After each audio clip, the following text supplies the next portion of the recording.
Good evening, everyone, and welcome. Thank you all for joining us today for Pioneers of Opportunity, Equity, and Belonging. This virtual fireside chat is part of our 60th anniversary series of events. My name is Sarah Diolal, and I am a proud Sikh alumni. I currently serve the program as a supplemental instructor, writing consultant, and marketing and social media manager. Seek has played such an important role in my academic and professional journey, so it means a lot for me to give back to the program and help share its story. As part of the work that I'm currently doing, I'm looking for students, alumni, and community members who may be interested in volunteering to help tell Seek's story, whether that's through interviews, social media content, or highlighting Seek's experience. If you're interested, please feel free to reach out to me in the chat or send me an email. I'll be placing my email in the chat shortly. I also want to invite you all to join us for our next virtual fireside chat on April 21st, titled Places of Safety and Belonging, the Delaney Hall Story at 4:30 p.m. At this time, it is my pleasure to introduce and hand things over to the director of the Sikh program here at Queens College, Dr. Norka Blackman Richards. Hi, everyone. Thank you so much, Sarah. Let's give her an applause. She did so great. Hi, everyone, and I'm so excited to see the chat. I see a lot of students from Seek Staten Island. Big it up. Very good. I see someone all the way from Melbourne, Australia. I'm going to scroll down because I think I met her years ago. Miss Joanne Nessel. I think she's here with us today. She was a longtime Sikh faculty at Queens College. So good to have you. We see some of our current faculty. So just keep putting in the chat. You can put where you're if you're currently studying, what program you're studying in.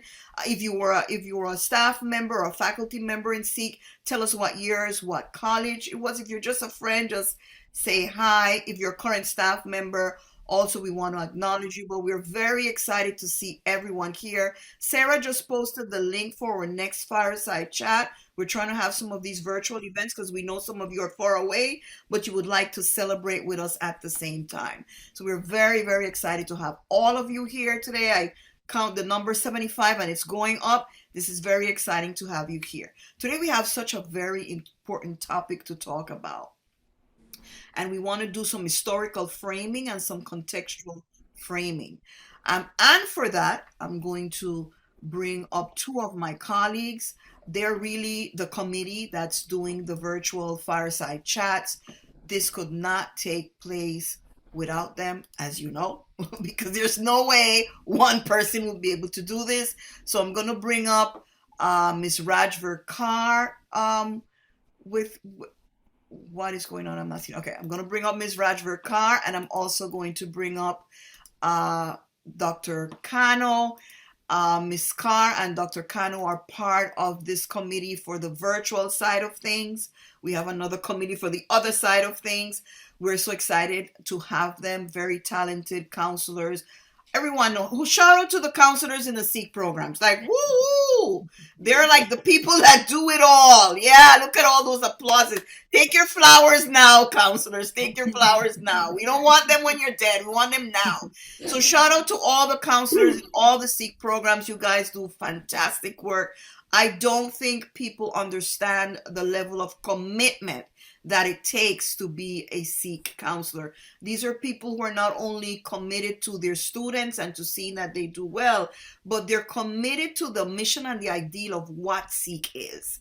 And so we applaud you and we thank you for all that you do for the program.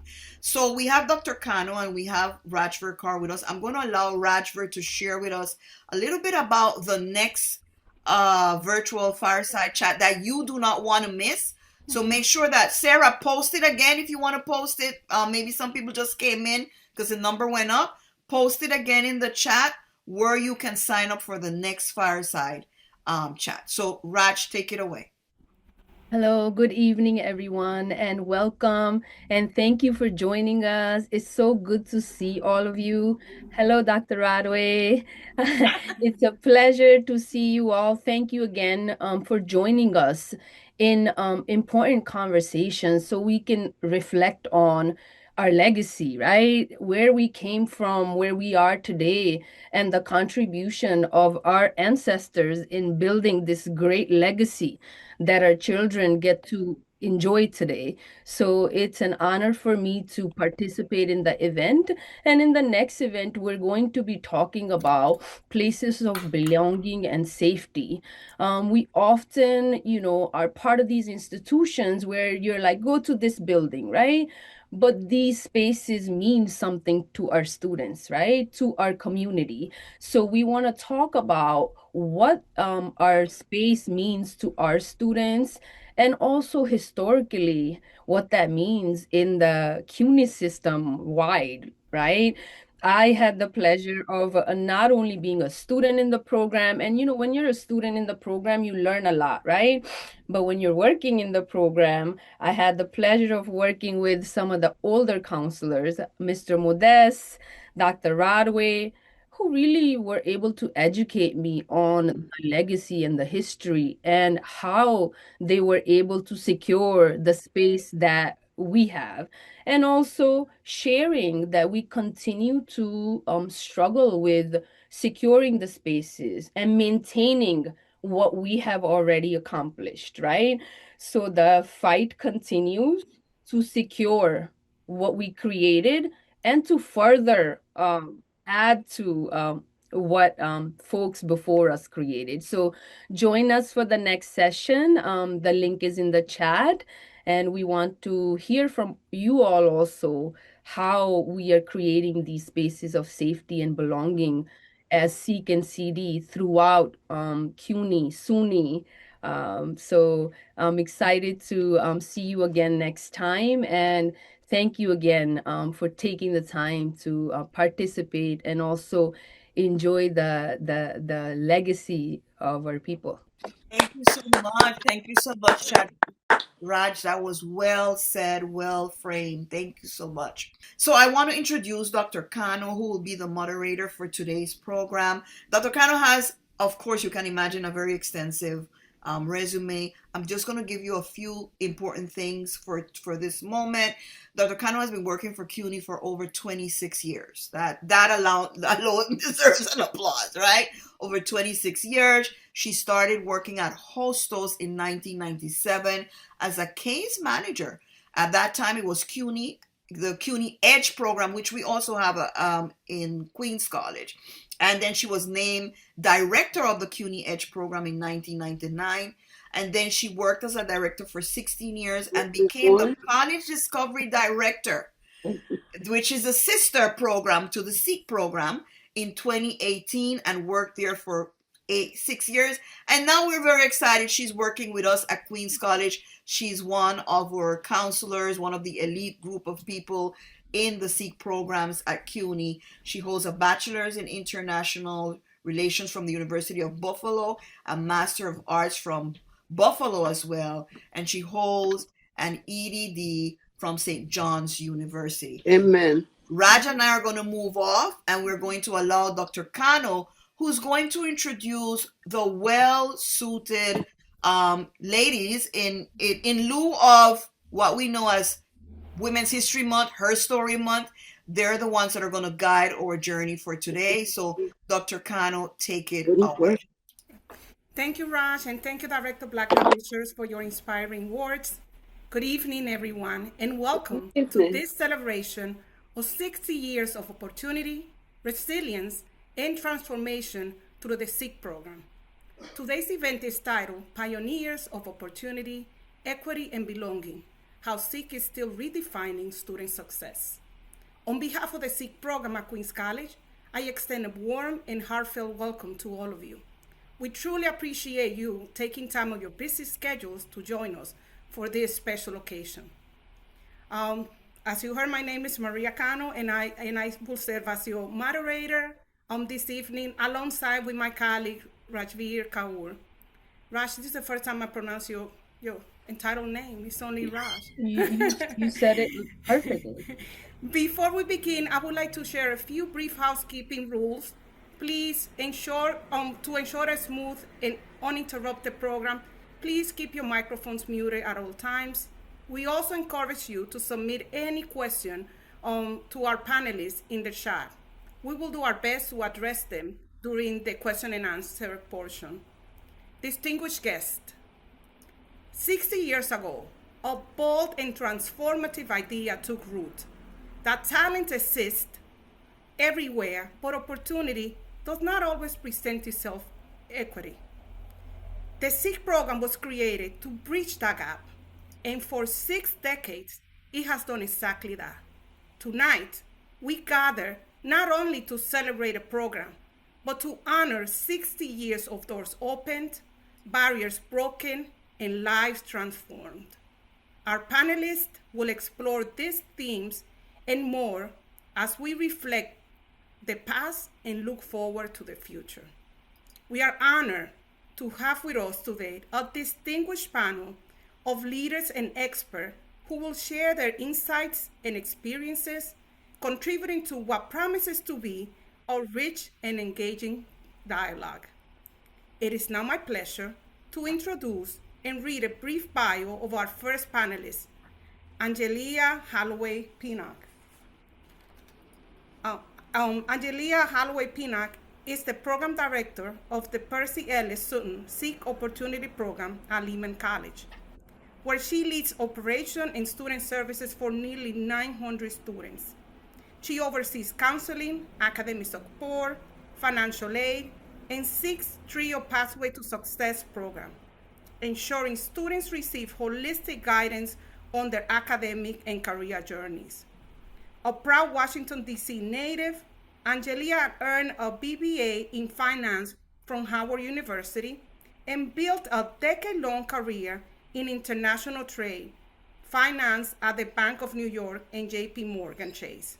Inspired to serve she transitioned to nonprofit leadership and public service, earning an MA in vocational rehabilitation counseling from NYU and becoming a certified rehabilitation counselor. She has directed workforce development programs for undeserved communities, including individuals with disabilities, dislocated workers, and at-risk youth and adults. Guided by her belief that life purpose is a powerful tool for overcoming challenges, Angelia joined Lehman Seek's program in 2008 as a counselor. She later became an interim project director for Trio Pathway to Success and was appointed the Seek director in 2020. It is now my pleasure to introduce Angelia that will start her presentation. Hello, everyone. My pleasure to be here. Thank you for having this platform, for you showing up and lifting up this program and recognizing the power of this program and moving us as a collective, as a society forward. I was asked to speak to you about my experience as a graduate of an HBCU and how that relates to Seek. And as I thought about it, relating in my journey, I was like, there's an individual story to tell, but there's a collective story to tell. And that collective story is one that we should be continue to live out to address the next level and the next generation to come in this ideal society that we need to create in addressing the systemic racism that was the precipitator of Seek in the first place. So my experience, I graduated from Howard University and I was a first generation student. My parents never had the goal for me to attend college. I never heard that as a goal for me once I completed high school. I was told to get a good government job and work out to your pension, to build your pension. And for me, watching them and watching the talent that they had, and yet see them struggle financially, that just didn't sit well with me. And so I ventured out and found my way applying to Howard University. Now, it was no small feat, as many of you know. It was very scary because I knew nothing about higher education, and neither was I really connected to the fact that I could do it. but I knew that I wanted something different. But let me tell you, when I walked on that campus, my whole being was rewired. Rewired in the way that I saw people who looked like me, who were intellectuals, teaching classes, running programs, leading the institution. I talked to people who could connect to my story, my living, my culture, my understanding of life, and yet take me to the next level of understanding that. So when I got on Howard's campus, the rewiring was really recognizing that how I held myself was defined by the messages of society, not by me, not by truth, not by history, not by what was really real. And so coming onto that campus, not only seeing people who looked like me, but taking classes like ancient Black civilization, the Black diaspora, African American civilizations, and all of those things that put the pieces together about who I am, what my potential is. It's not defined by the way that I spoke, not defined by the ethnicity, not defined by the economic stature that I came from. Who I am and my potential, that's what I walked into Howard knowing and feeling supported. So as I am now the director of SEEK, that's what I seek to impart upon my students, to create the community in which they themselves recognize that their potential is not defined by anyone but themselves. And so as I thought about my journey, I started looking at where did all this start, even with the HBCUs, looking at the collective journey. And so the thought was from HBCU to SEEK, it was 100-year equity movement that over the time past of before 1837, enslaved people were banned from learning. Anti-literacy laws were in place, and colleges refused to accept Black students.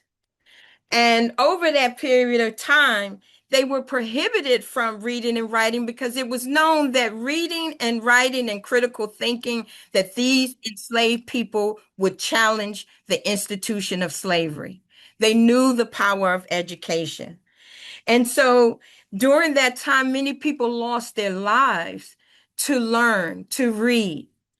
And so that challenge right there was the beginning of the educational gap that SEEK would later form to address in its supportive structure.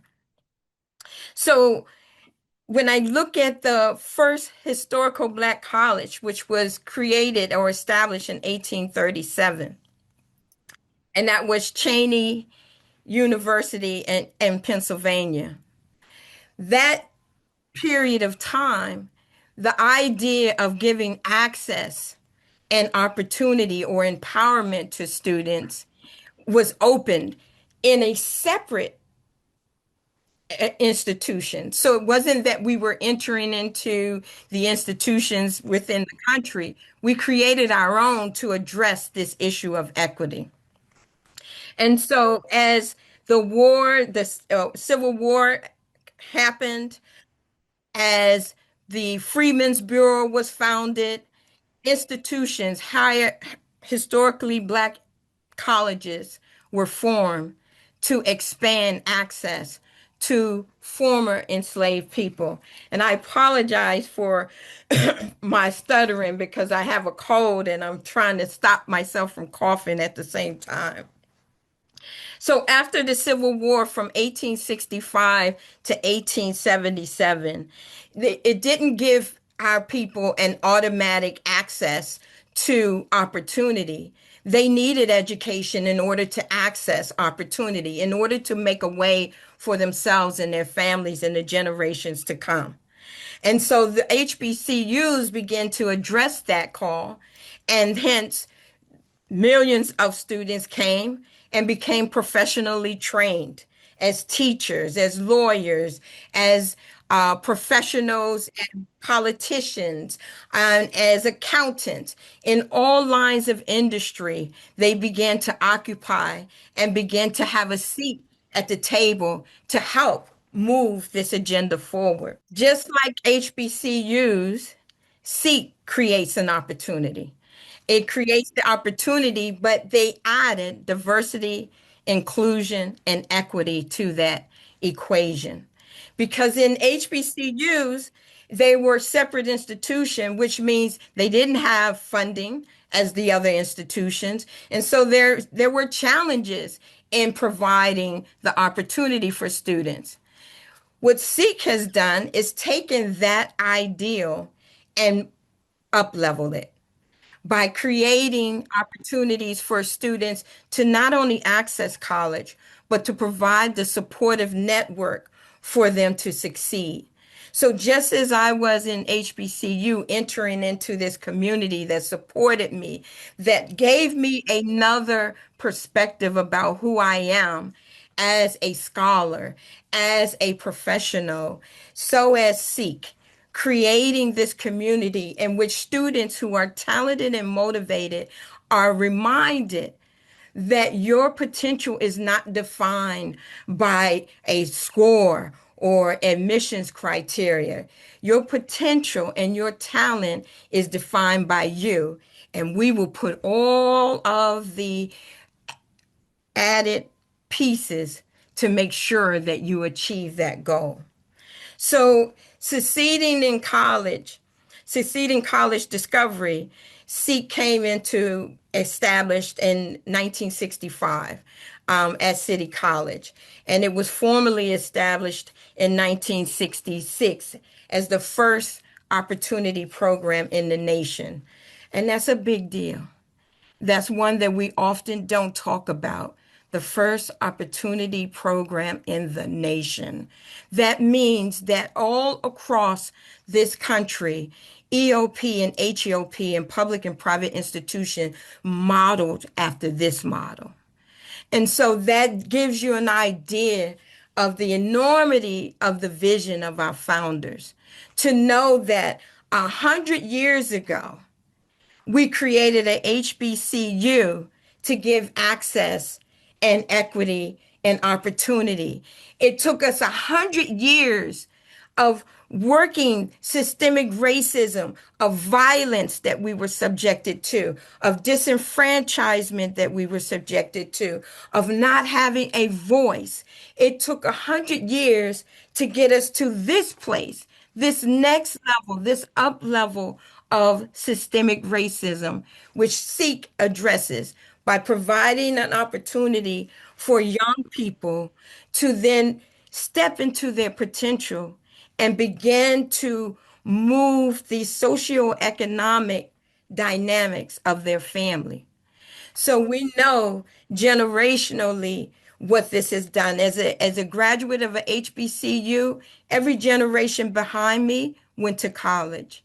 As a director of the SEEK program, I watch as students and their younger siblings, and even sometimes parents, come back to school or finish their degree to change their socioeconomic background and to level the playing field in which we are now being called to be at the seat of the table where decisions are made that impact our communities and our well-being. So I would just end and just reminding you of these founders: Percy Sutton, Basil Patterson, Charles Rangel, David Dinkins, and Shirley Chisholm, all in their own right outstanding civil servants who could have went on and did their career without thought of anything as magnificent as this. They could have done other things, but they understood the power of education, and they understood that systemic racism comes in different forms but persists. And so you're charged with today is to take the baton, So we know 100 years prior, there were HBCUs addressing this issue of access and empowerment.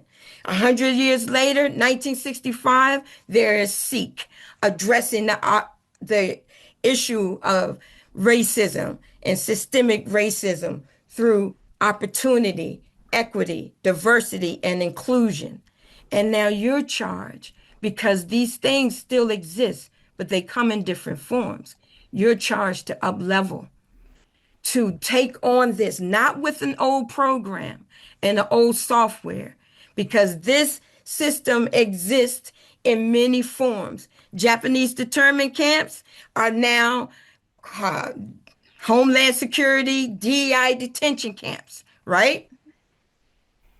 Enslaved people are now trafficked people, right? So these things take on a different form. What our history tells us and the story that matters is that we get wise to what we're seeing and begin to up level our response to that. And so I'm proud to just close and say, to whom much is given, much is required. If this vision lasted for 60 years and the need continues to exist, we are charged and we are responsible for carrying this ancestral legacy forward and living it to the fullest. Thank you. Angelia, thank you, thank you, thank you for such a wonderful presentation, for giving us a historical perspective of HBCUs and the relationship between the school HBCUs and C, and how they both provided equity in a time that there was no equality. So thank you so much. So the next speaker is I'm eager to present her. Is Betty Duverger. I hope I pronounce your name correctly with my wonderful French. So Betty is a mission-driven higher education professional with extensive experience in comprehensive opportunity programs, serving diverse student populations, passionate about empowering students to define their own success and find meaning in their educational journeys. With expertise in academic and career advising, personal counseling, and career readiness development. Known for designing impactful co-curricular programs that foster student leadership, mentoring, community, and alumni engagement, and advocacy. She brings a strong understanding of student and program needs, combined with collaborative leadership that builds mission-aligned partnerships and advances programs' goals. Skilled in program development and management, team leadership, curriculum design, data-informed decision-making, and cultivating partnerships that support college access and student success. Betty is a counselor and deputy director at SEEK Baruch. She has served on various CUNY SEEK CD committees, many of Baruch's committees, and is a member of the Baruch College Association Board of Directors. She leads SEEK's Baruch Alumni Initiative and is interested in documenting SEEK Baruch stories through an oral history project. Ms. Duverger has a long history within CUNY and began her career within the Percy E. Sutton SEEK's program at Baruch College in the fall of 1995. She was one of the first cohorts of the CUNY CAP program. A first-generation college student, Betty holds a BA in psychology from Baruch and an MSED in bilingual Haitian Creole school psychology from Brooklyn College. Betty is the client facilitator for the 7 Habits of Highly Effective People and college students, and have trained students and staff, especially within OSP's Students Leadership Academy. Betty serves as a faculty advisor for the NABA Baruch Student Chapter of National Association of Black Accountants. And without further ado, I will present our friend, Betty. Thank you so much, Movia. Let me start sharing my screen over here. Just give me a moment, please. Thank you. Thank you so much. I am so delighted to be a part of this conversation. Thank you, Norca, Raj, and Maria for this invitation. You know, I began my career, as Maria shared, as a CUNY cap back in the fall of 1995, at a time when CUNY was really facing a challenging fiscal time, specifically for Sikh. At that time, the then Governor Pataki proposed to severely cut funding to CUNY, especially our beloved Sikh and CD programs. April Lee Young, a Sikh alumnus who I interviewed as part of my oral history project, shared that during that time, she, among with other students and faculty and staff at Baruch and throughout CUNY, fiercely opposed these cuts. She also credits Sikh not only for helping find her voice and advocacy, but also a platform for her voice, and also consider her counselor as a role model for her. So we know that Sikh has always had that legacy of equity and inclusion and focus for our students. Increasing equity and leveling the playing field is really at the foundation of what Sikh does. And focusing on its strengths-based and holistic support is at the core of the counseling model, which I will talk about this afternoon. You don't have to do college alone. That is part of the collective journey. And that is the power of what SIG does, whether it's using peer mentors, tutors, counselors, classmates, professors, professional mentors, and alumni community. No one have to do college alone. While I didn't fully do college alone, but I certainly did not have the support that SIG offers our students. The SIG program is not just a support service. It is transformative, as Angelia just reminded us. It's a program that is rooted in equity, belonging, holistic student success. And for my specific topic, the counseling approach, simply put, students don't do college alone. Angelia also reminded us a moment ago that our program is really centered along the line of equity for our students.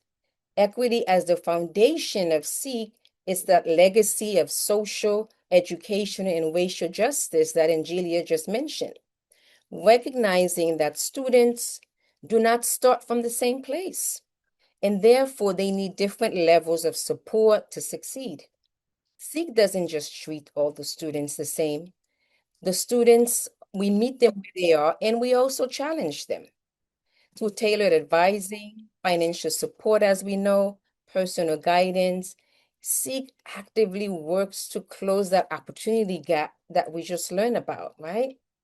Equity here means giving the students what they need, not just to be fully equal, but what specifically students need. SEEK is more than a program, it's a pathway to opportunity. You're going to hear that word over and over again about opportunity, creating access for our students who have historically been underrepresented in higher education, as we know, to ensure that they're not only admitted, but they are supported and are thriving.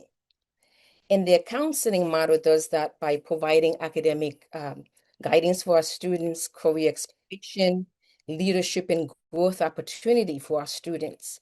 Just as a fun fact, for the past 4 years here at Baruch College, and currently the undergraduate student government presidents have been Sikh students. Sikh students are sitting at the table and in the conversations. We are ensuring that students are not navigating college alone, as they shouldn't have to do that. At the heart of our program are with our counselors. Norca mentioned it a little bit earlier. As we know, I have that privilege of serving as a counselor, and many of the counselors here earlier were acknowledged by Norca because our counselors are really a team of support system through every stage of the college journey, from beginning of the summer program.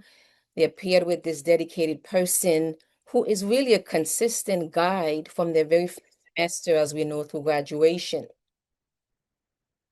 The relationship is transformational. As we know, many of us can possibly account about stories we have with our students. As we know, recently at the CUNY 360, I recently read the CUNY 360, a full circle student success phase 1 report, And the first focus area talks about integrating academic and career advisement.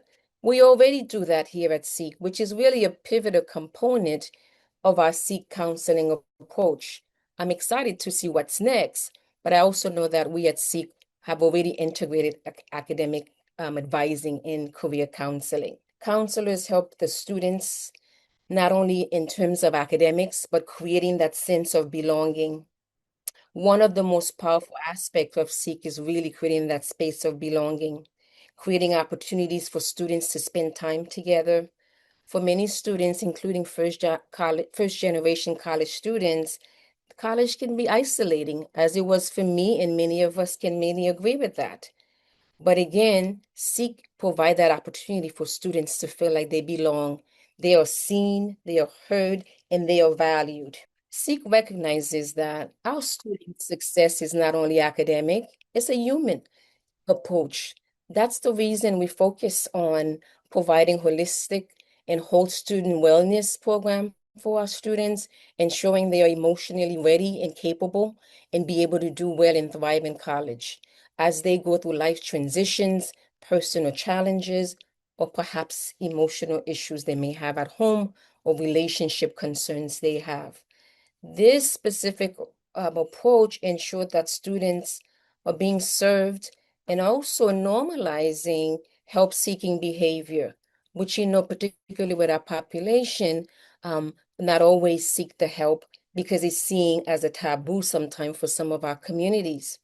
And we are also supporting to ensure that seeking mental health services is normalized for our students. So how do opportunity, equity, and belonging come together? Opportunity is created through access and guidance. Perhaps is a counselor helping a student prepare for a courageous conversation with a loved one. Equity is delivered through personalized support. Perhaps is connecting a student to an alumnus to learn more about industry-specific opportunities. Belonging is built through meaningful relationships. Perhaps it is a student spending time with a peer mentor. This is what makes it impactful and why our SEEK students succeed. At the core is not just a program for SEEK, it's a promise that students will be supported, they'll be challenged, and they'll be believed in. Because when students know that they don't have to do college alone, they not only thrive and survive at college, they exceed expectations. And as one of our SEEK students here at Baruch recently shared in a survey, my SEEK counselor believed in me before I believed in myself, and that made all the difference. Thank you, and I'm looking forward to the rest of the conversation. So thank you so much, Betty. I love that oral stories that you're trying to do for Baruch. That was beautiful. And now I have the pleasure to present our panelists. The third panelist, Cheryl Ann Mason. And Cheryl Ann Mason is a seasoned higher education professional who has spent the greater part of her career working in academic and opportunity programs, enhancing student success, equity, success, and community engagement. Since 2016, Cheryl Ann has served as the director of the Percy E. Sutton SEEK program at Medgar Evers College of the City University of New York. She began as a CUNY counseling assistant, CUNY CAP, in the SEEK program in 2004. While completing her master's degree and later served as an advisor and the academic support coordinator. She considers serving low-income, first-generation, and historically underserved students as a passion, and her work reflects a strong commitment to holistic student development and data-driven initiative designed to improve retention and graduation outcomes. Known for her student-centered approach and institutional leadership, Cheryl Ann plays a pivotal role in shaping initiatives that respond to evolving student needs while upholding the program's mission of educational opportunity and social mobility. She has led the creation of the SEEK program, Peer Mentoring Program, Learning Skills Workshop Series, Entrepreneurship Academy, Student Showcase, and a new career-focused program. Beyond this, she has championed initiatives to bridge the digital divide for students and to increase students' engagement in research opportunities. Cheryl Ann is also a doctoral candidate at St. John's University School of Education. She holds a Bachelor of Arts honors in sociology and radio broadcasting from the City University of New York baccalaureate program, a Master of Science degree in urban affairs from Hunter College, with a concentration in community development and social policy, and was a Thurgood Marshall Pathway Fellow, which allowed her to earn a postgraduate certificate in strength-based education from the Gallup University Clifton Strength School. Without further ado, I will present our third presenter, Cheryl Ann Mason. Good evening, everyone. It is my pleasure to be here with you all as we celebrate the 60th anniversary of SEEK at a moment in time when so much of what we do in SEEK is under threat nationally and right here in our state. And so it is a wonderful opportunity for me to remind us of the importance of SEEK, and as we think of issues of access and diversity and equity and inclusion, it is really very important that we create this space. And I want to thank the folks at Queens College for doing this. So I was asked today and tasked to talk about advocacy and service and community uplift. And so what I hope to do is to be able to demonstrate how the SEEK program does this and how it has done this historically, how we continue to do this with our students and alumni, and really positioning the fact that SEEK has served as a major service engine, not only for CUNY, but for New York State and for the country. So I think Angelia did a great job in setting the context in terms of where we have come from in terms of the advocacy. And we named what was called the Gang of Four: Percy Sutton and Basil Patterson, David Dinkins, Charles Rangel, who were really essential in fighting for SEEK, because let us understand and contextualize that power concedes nothing. And so the SEEK program was not given to us because there was a willingness to ensure that the population that these political giants were serving in Harlem, that there were open doors. And so they fought. In fact, they did a deal with the governor at the time and the Speaker of the House, insisting that if they weren't able to take something back to their communities, that the budget in that year, 1965, would not be passed. And so we're standing on the shoulders of giants. And so in that year, when the CUNY pre-baccalaureate program was established, when that was put into the budget, there was strong support from Shirley Chisholm, who at that time was a state assembly woman. She was from Brooklyn in Bedford-Stuyvesant, which kind of mirrored the community that Harlem was. And so together with Percy Sutton in the assembly, they worked to ensure that SEEK became a reality. And so that was some dedicated work that was done by our pioneers. And so we continue to stand on their shoulders. And SEEK students throughout the years have continued to understand that legacy. And I think that is something that we continuously work hard to ensure that our students understand that they are a part, and I say this to my students, you are a part of living American history. What the SEEK program did to open the doors of higher ed is something to be really proud of, and also gives our students a sense of responsibility that in this moment, you too ought to be standing up for something really important. So in the 1960s, of course, we know SEEK was established in 1966 and at City College at that time, but it was a contentious time. It was in that era of the civil rights. It was also at the time when the country was dealing with the Vietnam War, and students were really very active. And so at City College at that time, in the late 60s, when the budget was being threatened for the Sikh program, the students came out. At that time, they were Black and Puerto Rican students. And so at City College, those students stood up. And there is a film, a documentary film that was recently released. It's called The Five Demands, that I would encourage everyone to make sure that you view.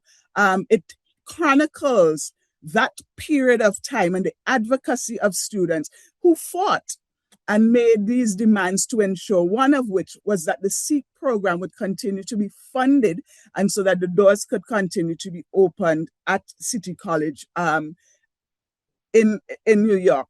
There is also a very interesting collection of stories that have been done by CUNY, and it is an oral history project that is hosted at City College. I will drop the link in the chat for you because there are a couple of links that I want to share with you because I want you to really walk away with something that you could continue to mull on after this presentation. And so the advocacy that was done with Sikh students continues today because, again, we insist that our students understand the responsibility to carry forward this legacy. So, for instance, one of our graduates here at Medgar College, Evangeline Byers. So we continue to have students and alumni that are doing advocacy work and important work because they understand that this doesn't just stop once you've gotten your degree.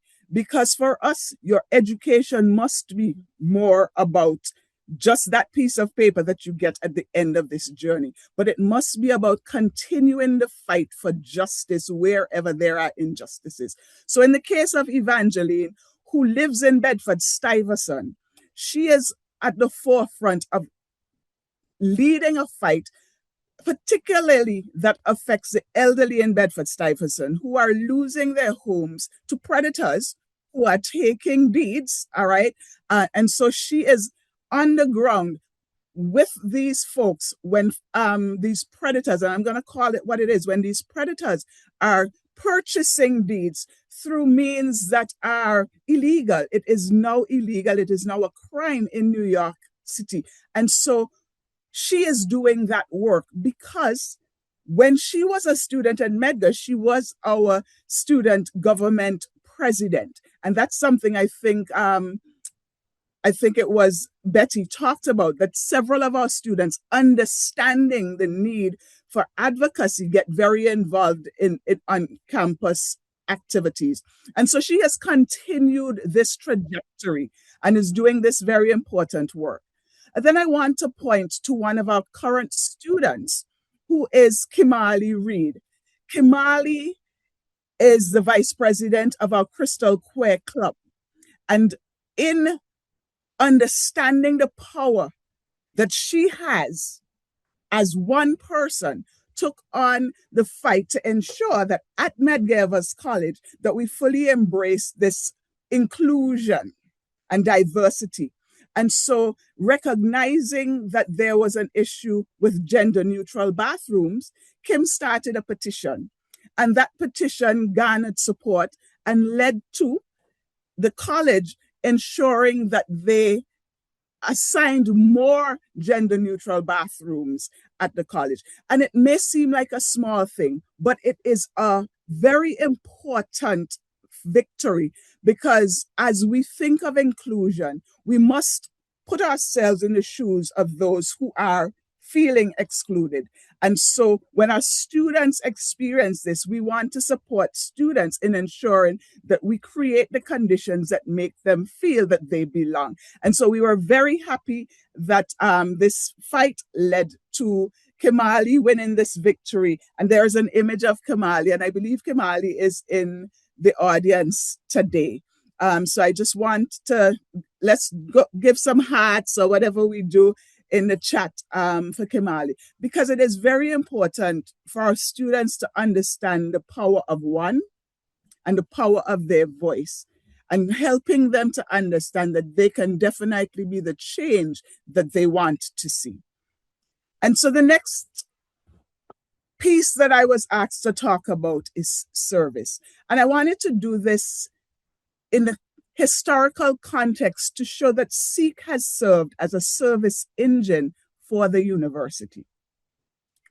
And so when we think of what our college curriculum looks like today, much of the things that happen at the university have been birthed out of the SEEK program. And SEEK's historical role in serving students who originally were deemed inadmissible, but who we knew or who we continue to know have the potential to be successful.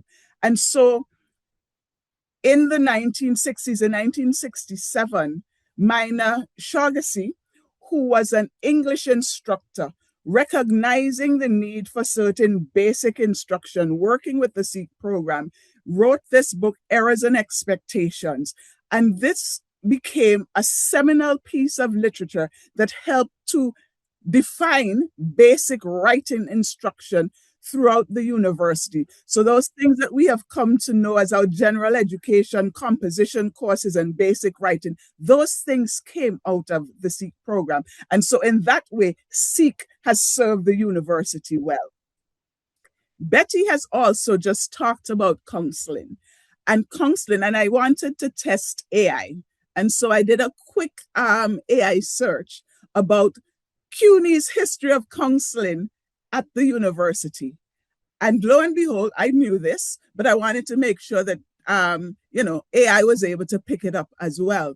And so if you notice, it highlights that the SEEK experience, the Search for Education and Elevation Knowledge Program, I'm forgetting the acronyms, it's the end of the day, was integral and critical in ensuring that counseling was an important part of providing support services for students at the university.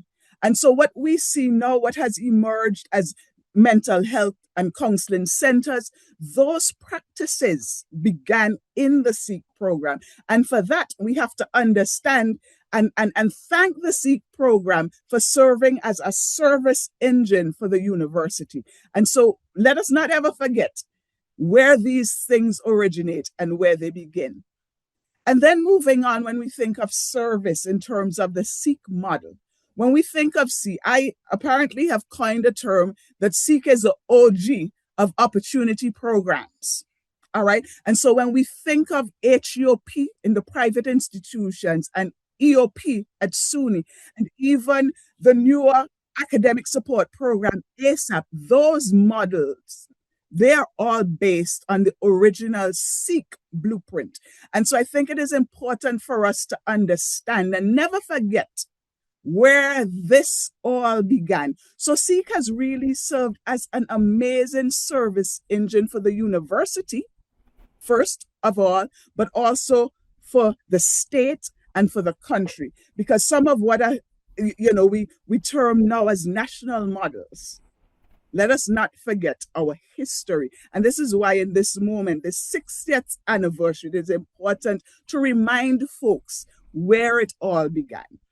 And then SEEK really has helped in terms of helping students to understand that they must give back. And so this National Honor Society, Chi Alpha Epsilon, was started in Pennsylvania, but it is a National Honor Society for Opportunity Program students. And it gives our students an opportunity to do service and leadership. And so this, again, birthed out of what was SEEK and transposed to other parts of the country, is continuously giving back and giving life to institutions in terms of how we support students. And of course, I couldn't not show some of what we do locally at Medgar. Our students always understand the importance of paying it forward. And so in this particular image, you're seeing some of our alumni and some of our current students doing some work around environmental consciousness with the babies on our campus. So they visited the child care center, and I believe this was an Earth Day project where they were helping the students to understand the concepts of planting and caring for the earth. And so these are the things that continue as part of our students' experience, understanding local issues and global issues and understanding the need to serve the community. Very important. And then I want to finally transition into what community uplift looks like. And I wanted first to reference an article that was produced out of some research that was done in 2018.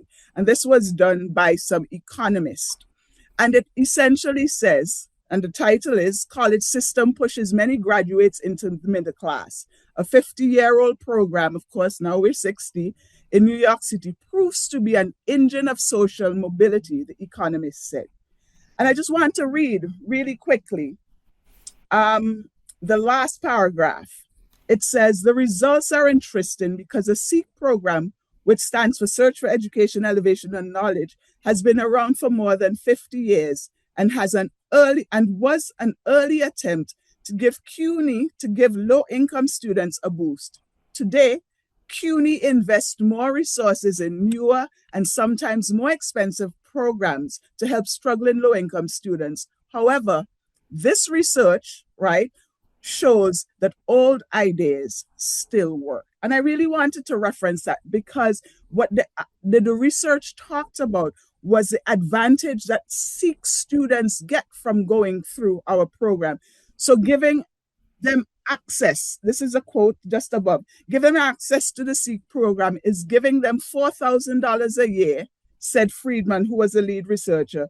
Maybe there are more impactful things that could be done, but those data suggest that something does seem to work well in the SEEK program. And we know what those some things are by the work that we do. It is the counseling, it is the academic support services, it is the helping students to find a sense of community and a sense of belonging, and helping students to build that confidence that they too can be anything that they set their minds to do. That is the magic of SEEK. And we need to continue to remind CUNY, to remind our state legislators, everyone, that SEEK still works and that we need support to make sure that we can be even greater in the next 60 years than we have been in the last 60 years. And so I wanted to show next some products of what SEEK does in terms of that magic.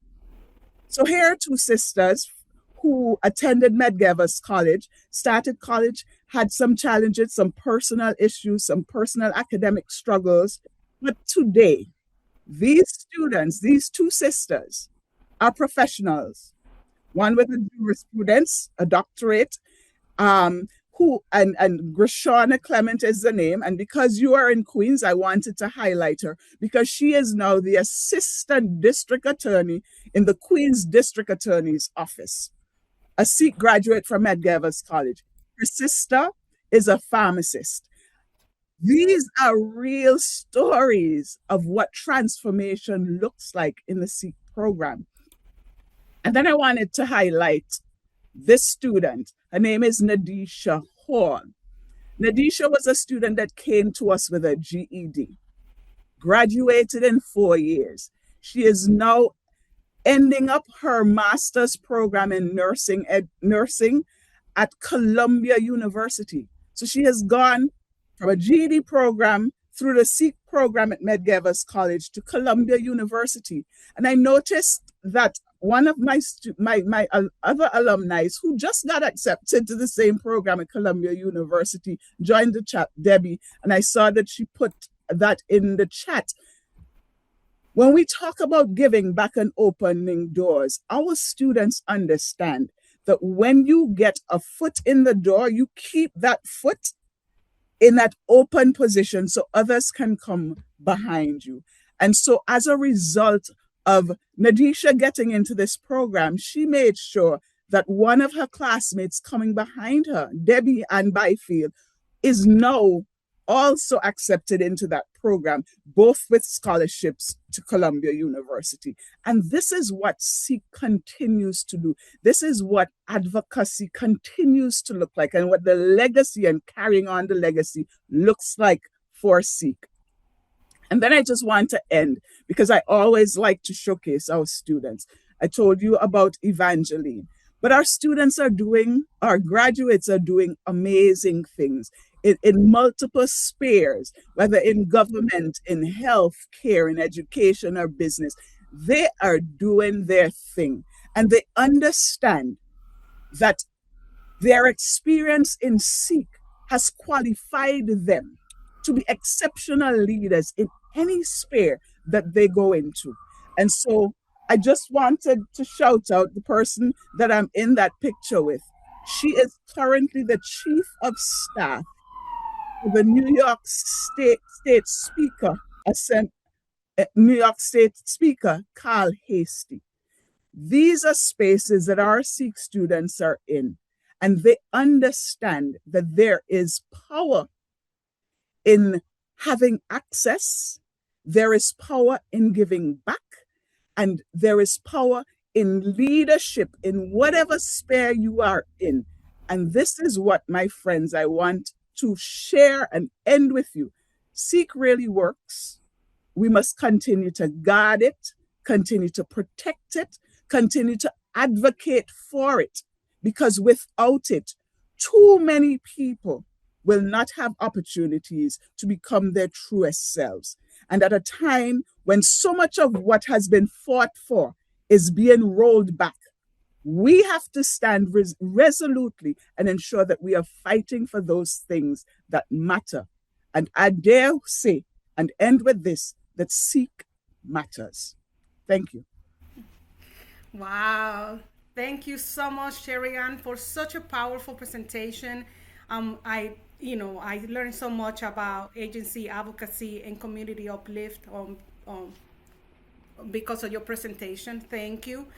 Thank you so much for showing us those stories about the students. And yes, we know that Sikh student start here and can go anywhere. So thank you so much.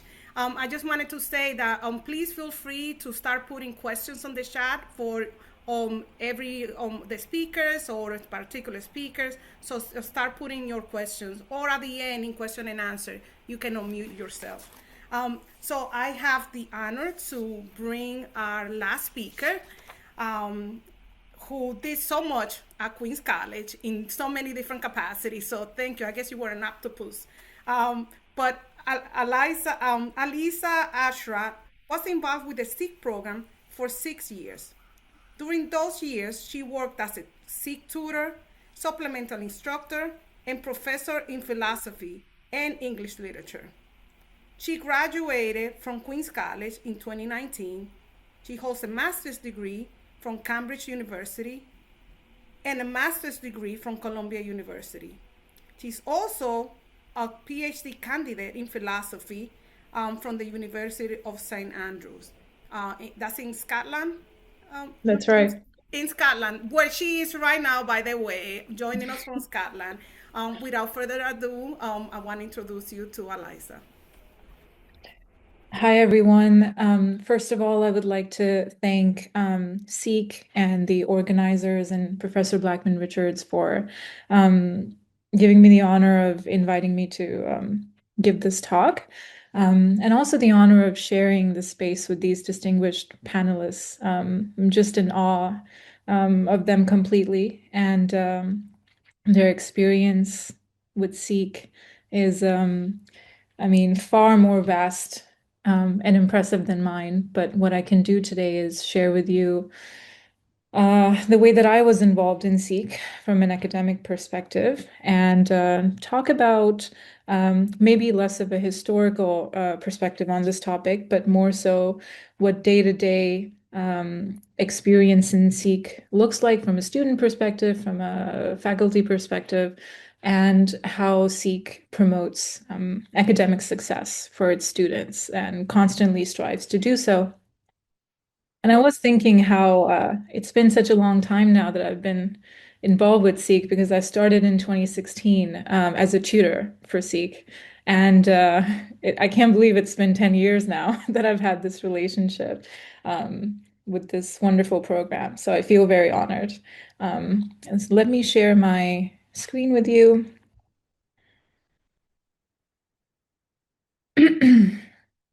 Now, can you see this as full screen? Yes. Okay, awesome. So I actually have to move this to the side.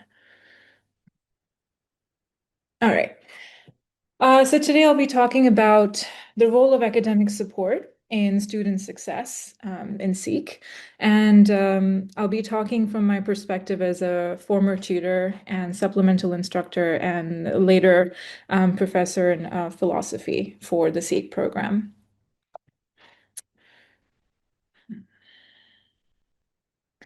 So in this talk, I hope to go through these 4 stages, talking about the SEEK learning model and what it prioritizes, what it values, how SEEK takes initiative for student success, my experience with SEEK in terms of the different academic roles that I had the privilege of taking, and the critical role of support early on that SEEK utilizes. So just talking briefly about the SEEK learning model, I'm very amazed by the fact that SEEK has always recognized that learning is best achieved through multimodal initiatives, which provide an all-round support system to their students.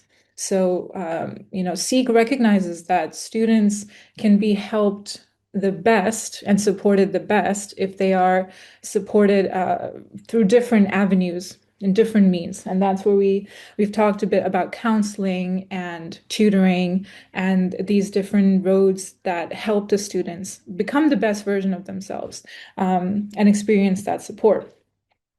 And that's a very important step because it's in response to the traditional and rather taxing educational model that I find encumbers students with the weight of navigating their academic life largely on their own. And you'll see this maybe at Queens College, but also other colleges. This is at the undergraduate level, and even more so at the postgraduate at the postgraduate level. There can be a sense of having to figure things out on your own with very limited support. And so SEEK recognizes that and contributes to that rather beautifully. In this way, SEEK understands that student success is not just about ability, but also about equity. It's about access, guidance, and sustained support from multiple sources that helps cultivate the best kind of students. And I've seen over the years that this is something that SEEK constantly strives to improve and consolidate with time. It's reinventing itself, it establishes and maintains its core values, but it constantly strives to find new ways to help students and speak to them, reach them, and that's a very commendable factor of SEEK. How SEEK takes initiative. Let me move my screen. So in my experience, there are multiple ways to support students academically and personally that I think SEEK identifies and utilizes very early on. It introduces counselors and support staff to help students navigate their academic journeys successfully, and we spoke about the importance of counselors earlier in this talk by the other panelists. It introduces the SEEK Learning Center, tutorship, and personalized learning. So in my experience as a tutor, there was great emphasis on personalized learning, tailored learning, communicating with each individual student and trying to help them based on what they individually needed. And the SEEK Learning Center has been a big support to students in that sense, which is not available in other traditional learning paths in college. There's also supplemental instruction with pastoral care. So it's not just about delivering instruction to students and telling them what they need to do to succeed, but also looking out for the students and being invested in them as individuals and not just as numbers in a way. Seek also encourages events that bring together students and staff and faculty.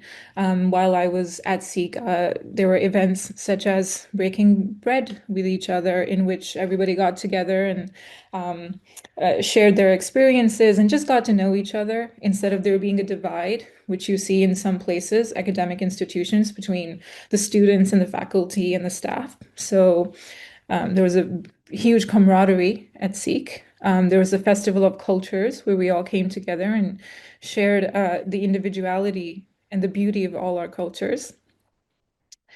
And again, SEEK prioritizes supplemental instructors that provide additional support to students both inside and outside the classroom. So it's not just about being available to the students when the actual class is going on, when the instruction is going on, but also making appointments and reaching out, taking initiative, not just taking a passive role, but an active role in the development of the students and looking out for them. And again, this ties into my point about faculty not seeing the students as like numbers on a roster in that detached and distanced way, but investing in not only their academic life, but also in their personal development. And there are three critical stages to student success, at least with my experience while I was at SEEK. And so I had the privilege to be involved as a tutor, and then as a supplemental instructor, and then as a professor between 2019 and 2025. So while as a tutor, some of the values that were instilled in me to provide academic, or at least help the students become successful in this all-rounded, holistic way, was one, to promote a peer-based learning model. The idea is to not approach the student as some kind of expert, not to have this power dynamic where you are an authority, but to be more on the same level as the student. And so they understand that you are more of a collaborator in their success than anything else. Also encouraging the student to show up, although it may be hard, although there may be lots of things going on in their lives, encouraging the importance of consistency in success was something that SEEK prioritizes. Identifying the student's preferred learning modality. This was a key thing while I was a tutor, learning whether the student best takes instruction by listening to the information or visually reading the information or illustrative information. Some students learn by examples better than other things. I mean, I learned that way by learning examples. So figuring out these maps of how students best learn and how they can best succeed. Being alert to the student's physiological and psychological health. So if a student looks tired, if they look like they haven't eaten, being involved in that, looking out for them, which perhaps other programs or traditional college instruction doesn't really look out for. Increasing the student's confidence in independent learning. This was another key factor of SEEK academic life, is to, again, if you're invested in the students' personal development, then you're also invested in making them well-rounded, holistic individuals who do not become dependent on the system, but become independent learners and are able to carve their own path. And also to collaborate with instructors to address areas that need attention. So, again, putting in the effort to making sure that the student succeeds by talking to the instructors and seeing exactly the areas where more progress can be made. As a supplemental instructor, I saw a lot of the similar things, but also greater initiative to build rapport with the students, to understand that they might not be able to say certain things to their professor that they would be able to say to the SI, and helping them see that and helping them communicate with you in order to facilitate their success. Again, planning appointments both inside and outside the classroom. Also supplementing the instruction given by the primary instructor during class. From my experience, that dual method of teaching actually really helps students because they're getting more information, but from different sources, and they can often be very open to that. That can really help. Also, on the other side, conveying student concerns to the instructor, students might not feel very comfortable doing that to the faculty member. There can be a power dynamic, but with a supplemental instructor, that process becomes easier. Providing individualized support in a big classroom. Classes can be, quite large a lot of the times.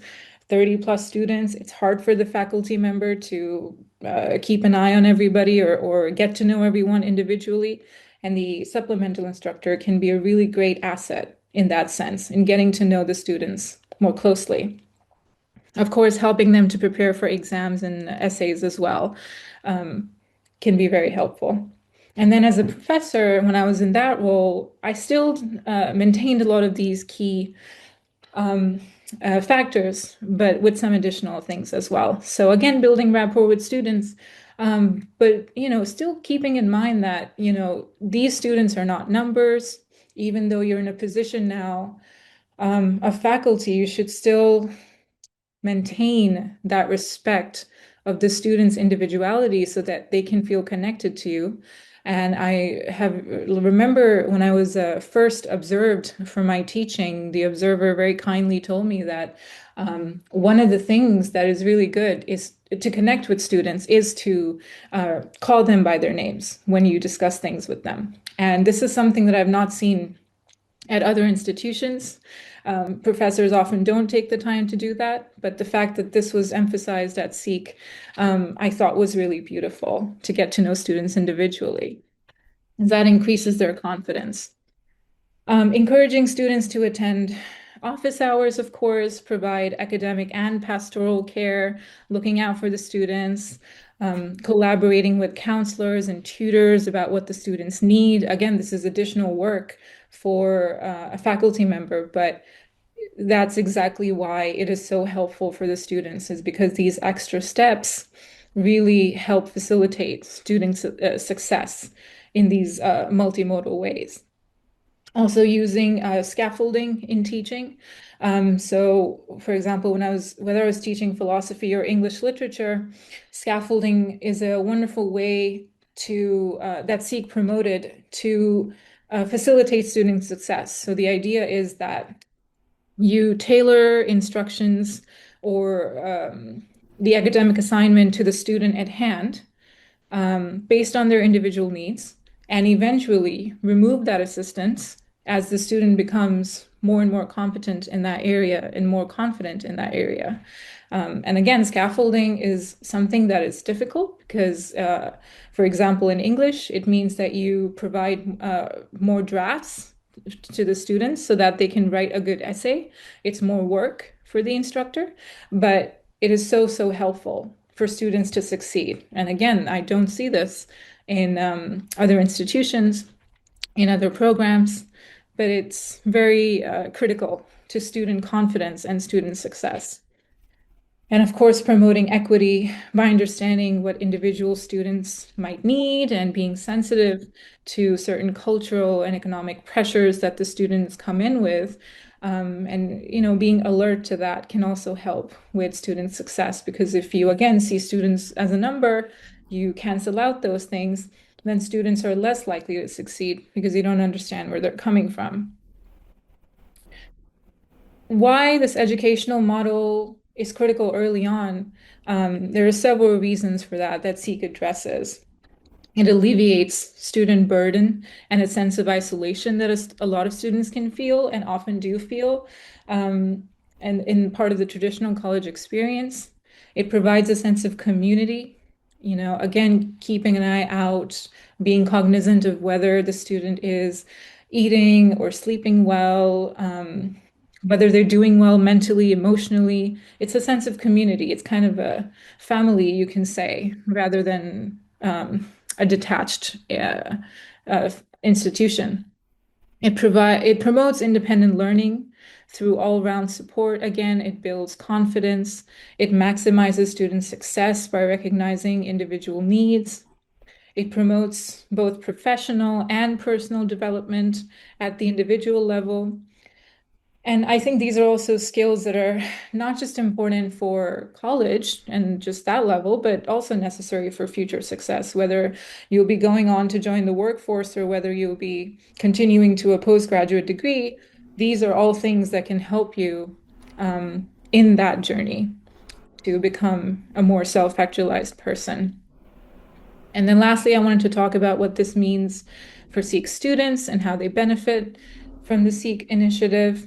I think that the systematic and equitable support that SEEK provides is a nurturing environment in which students are more likely to do all these things. So be more prepared, be more resilient, they take more intellectual risks, they engage more, they definitely persist through academic and personal challenges better. They graduate well. They often go on to mentor others as well. And I wasn't a SEEK student, but I have been again involved with SEEK for a long time. So I attribute a lot of my ability to mentor others because of SEEK, because of the values it instilled in me of looking at students as individuals and not just as numbers on a piece of paper. And lastly, I wanted to share that research shows that, and this is about the SEEK program, that even if students enter with substantial academic disadvantages, sometimes the counseling, tutoring, and supportive community of peers that SEEK provides can improve academic outcomes substantively. And this is from a study done just last year by Baruch College, which is called Seeking a Better Future, Supporting College Success for Economically and Educationally Disadvantaged Students. So I hope that my talk helped demonstrate to some extent how SEEK promotes and facilitates student success through its values. Thank you. Wow, what a fantastic presentation from all of our panelists. Thank you so much, Alisa, for expanding on the different level of support that is provided to the student in the SEEK program, scaffolding, as you said it, and the holistic approach of all of the stakeholders working together to, to support the student, from counselors to tutors to faculty members, and even when they're talking peer mentoring. So thank you so much. We learned so much from everyone, from the perspective of counseling, from the perspective of advocacy, from the perspective of community uplifting. I hope you are just as informed as I am now. So now we're going to go to the question and answer portion. And Raj, I don't know if you have any, but while I'm going to ask for one for everybody.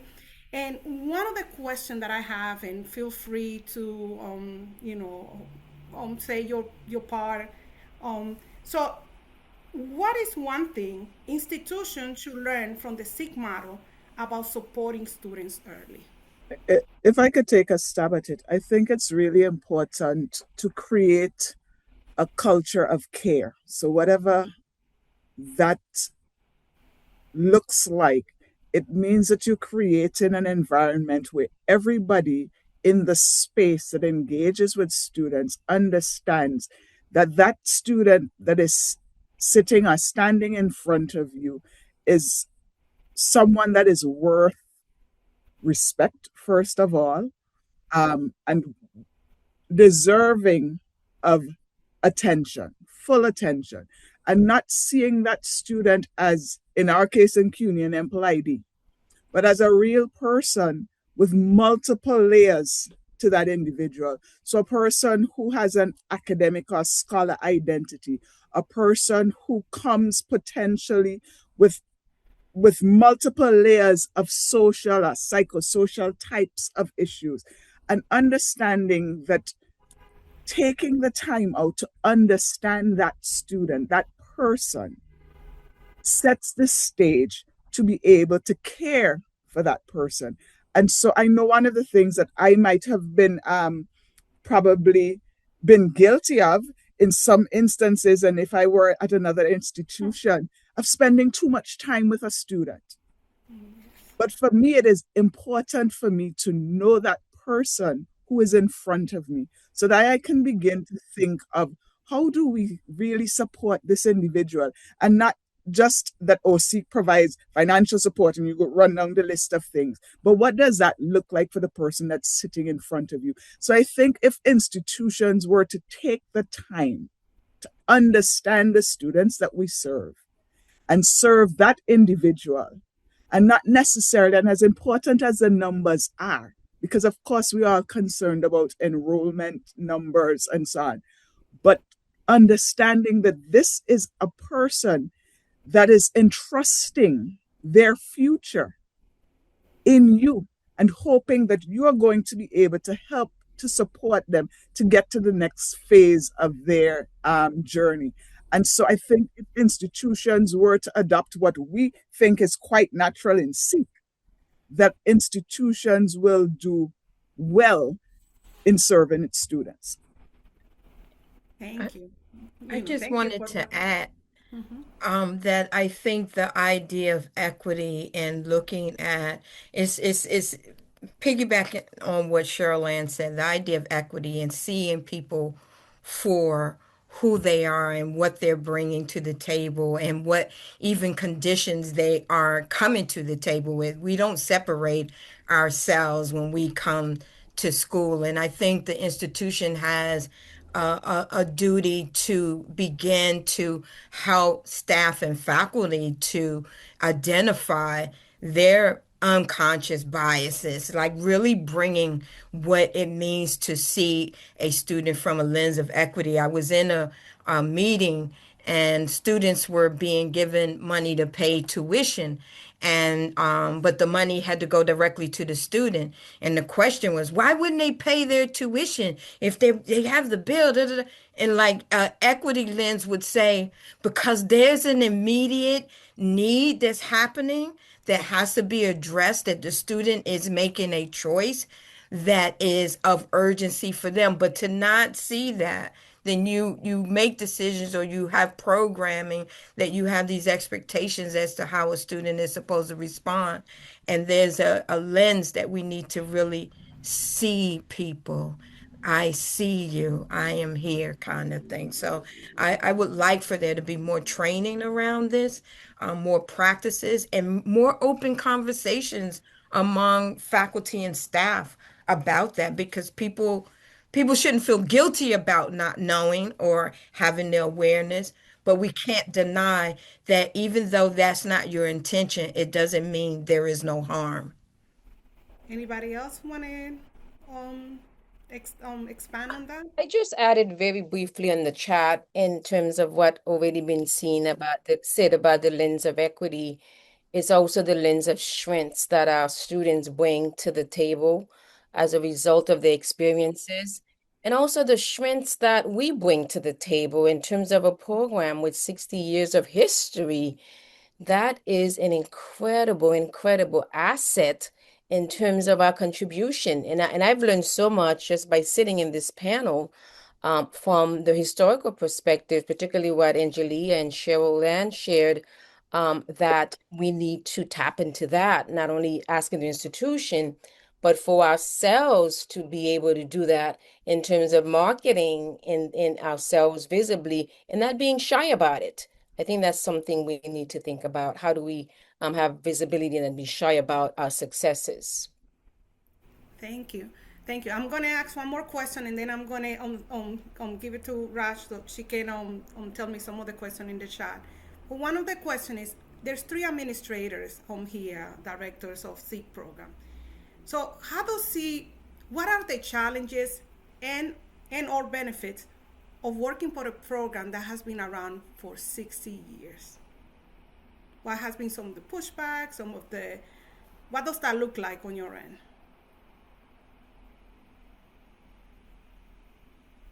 I I think from my end, the challenges is that I can look at all of you and the other campuses of Seek and CD, and know the type of work and the results that we get.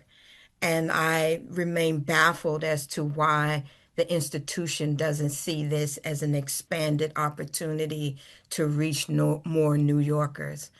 Um, I'm also challenged by having a staffing pattern and a program that has not been invested in for more than 30 years, as indicated by our outdated regulations.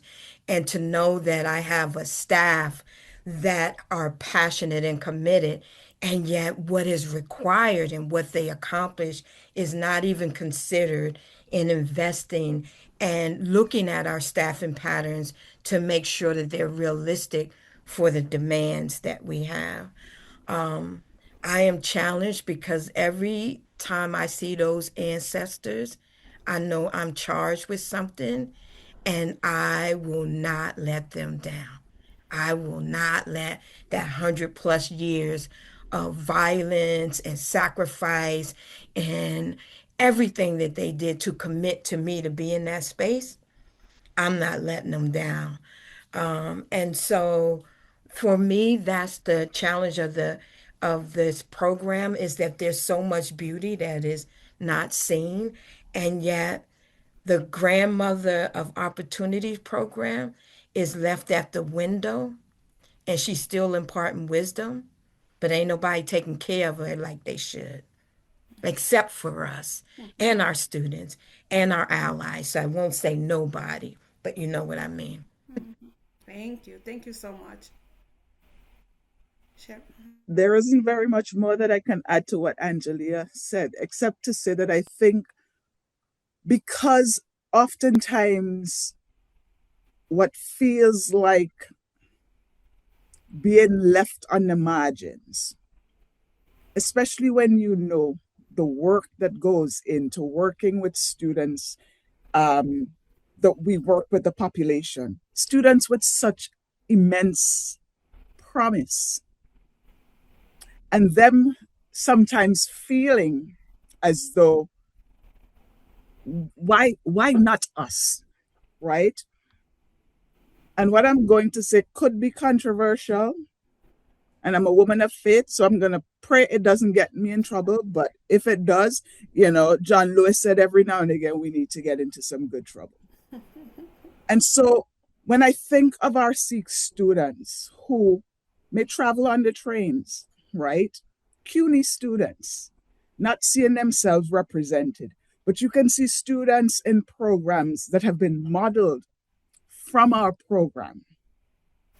I think that can potentially do something to the psyche of our students, save and except for the fact that the staff in our programs are always standing in the gap to make sure that our students understand that they matter. But I think if, as an institution, we were to really fully support our students, then our students can really feel that they're not on the margins, that they're centered and that they matter. Because oftentimes when our institution, and I've seen it across many of our programs, when our institutions need students to represent the institution, they come to the Sikh programs and they ask for representation from our students. And so I am challenged by the fact that sometimes our students are not given that same representation in advertising. Why can't we see Sikh on the trains? Because our students deserve it. And every New Yorker ought to know that there is still a Sikh program that exists. And so I am challenged by that we spend so much time in the trenches trying to defend who we are as a program, trying to support our students, and then still having to do the day-to-day trying to advertise who we are. And so as Sikh directors and Sikh personnel, we're often morphed into so many types of professionals, trying to keep our programs viable, that I think if we were to get some more institutional support, we probably would have some more time to really continue to revolutionize our programs and our programs be used as models to continue to give life to the university. But I think there are times when we are bogged down in the day to day that it makes doing all of the bells and whistles to advertise who we are and to share our successes with the world. And so for me, that is a major challenge. And I'm challenged because I know that our students often recognize that there is a difference in terms of how our programs are centered or decentered. And so for me, if we, in a perfect world, would be able to have some of what other programs get at the institution, I think that would make our jobs that much easier. Yep, well said. And I say that with the grace of God, that tomorrow I still have my job. All right, now we're signing a petition. Well said, well said, well said, Director Mason. I hope you enjoyed this celebration as much as I did. So as we come to an end of this incredible celebration, I invite you all to pause for a moment and reflect on what 60 years of truly represents. It represents 60 years opening doors. You let her talk for 60 years of believing in potential, 60 years of transforming lives.